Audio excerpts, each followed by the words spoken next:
जय गुरुदेव। बात सन 1987 के भंडारे की है। सतगुरु की अपार दया और मेहर की ये एक आदर्श कहानी है। कहानी है आजमगढ़ के टाटधारी प्रेमी महेश प्रसाद जी की, जो ग्राम बीबीपुर पोस्ट सूरजपुर के रहने वाले थे, जिन्होंने मरने से पहले अपना कफन खरीद लिया था। गुरु भाई महेश जी ने जब से नामदान लिया, गुरु महाराज के हर कार्यक्रम में वे जरूर पहुंचते। हालांकि वे दमा के मरीज थे।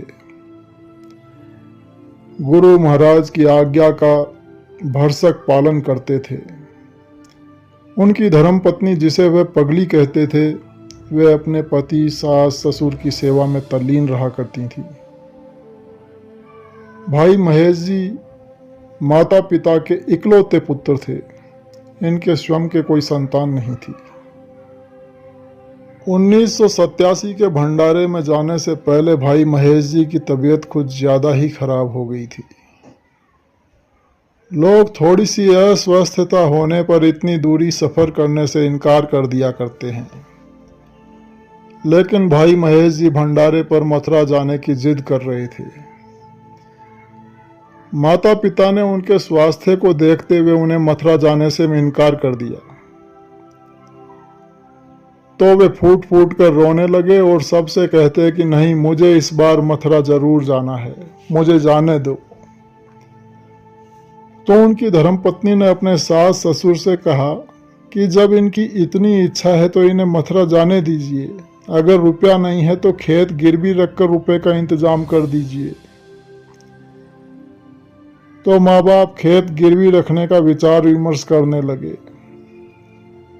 अभी वे विचार विमर्श कर ही रहे थे कि कभी किसी को 700 रुपया उधार दिया था कर्जा, तो वह लाकर उसने दे दिया। अब क्या था, उनकी माँ ने कहा कि अब इसे मथुरा लेकर चलते हैं। तो सभी लोग चलकर बस से मथुरा आश्रम पहुंचे। स्वामी जी महाराज का दर्शन किया और अपनी दशा का स्वामी जी महाराज से वर्णन किया। स्वामी जी महाराज अंतर्यामी सब समझ रहे थे। बोले कि कमजोरी है, कोई ताकत की दवा खा लो। भाई महेश जी ने भंडारे का पूरा कार्यक्रम देखा, पूजन किया। 1 दिसंबर की रात को सोए और 2 तारीख की भोर में 4 बजे से अपनी माँ से कहने लगे कि माँ, स्वामी जी महाराज आ गए हैं, अब वे चलने को कह रहे हैं, मैं जाता हूँ। माँ ने जब यह सुना तो वे बोली कि क्या सपने में बक रहे हो, स्वामी जी महाराज यहाँ कहाँ हैं?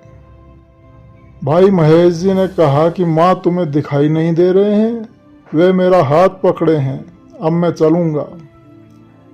उन्होंने अर्जुन और अभिमन्यु की कहानी माँ से कही और समझाया कि यह संसार के रिश्ते केवल यही हैं। अब स्वामी जी महाराज खींच रहे हैं, अब मैं जा रहा हूँ माँ। जय गुरुदेव, जय गुरुदेव। और भोर में फिर 4:30 बजे उन्होंने शरीर छोड़ दिया। धन्य है गुरु और धन्य है वह प्रेमी, जिसका शरीर भंडारे के पावन पर्व पर छूटा। धन्य हो भाई महेश जी, जो कि जय गुरुदेव कहते कहते चल दिए। और धन्य है गुरु महाराज, जिन्होंने अपने प्रेमी का पूरा काम कर दिया।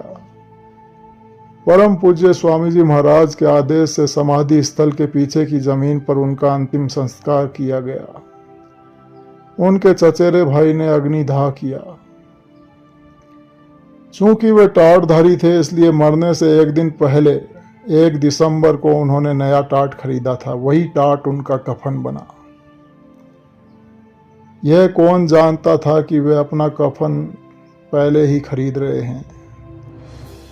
वैसे कफन तथा सभी दाह संस्कार की सामग्री भाई संतराम चौधरी जी ने गुरु महाराज की आज्ञा से खरीदवा दी थी और दाह संस्कार से पहले फोटो भी खींची गई। वहां जो भी प्रेमी उपस्थित थे, उन सभी की आंखें नम हो गई थीं। जय गुरुदेव।